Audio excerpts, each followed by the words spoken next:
દ્વારકામાં 60 ફૂટ ઊંડા કૂવામાં પડેલા યુવાનનો 3 દિવસે ચમત્કારિક બચાવ. દ્વારકામાં 60 ફૂટ ઊંડા કૂવામાં પડેલ યુવાનનો 3 દિવસે ચમત્કારિક બચાવ. જેને રામ રાખે તેને કોણ ચાખે. દ્વારકામાં સર્જાયો કુદરતનો ચમત્કાર.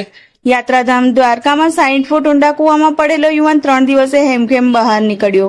દ્વારકાના રાણેશ્વર ફાટક પાસે આવેલા ઊંડા કૂવામાં કોઈ કારણસર યુવાન પડ્યો હતો.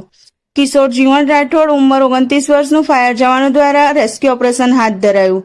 દ્વારકા નગરપાલિકાની ફાયર ટીમે ભારે જહેમત બાદ યુવાનને હેમખેમ બહાર કાઢ્યો. સતત 3 દિવસ સુધી કૂવામાં રહ્યા બાદ પણ યુવાન એકદમ સુરક્ષિત. ફાયર ટીમને ઘટનાની જાણ થતાં જ કાફલો સ્થળે પહોંચ્યો અને સફળ રેસ્ક્યુ ઓપરેશન પાર પાડ્યું હતું. રાઠોડ કિશોર જીવણભાઈ, 3-4 દિવસ પહેલાં હું કૂવામાં પડી ગયો છું.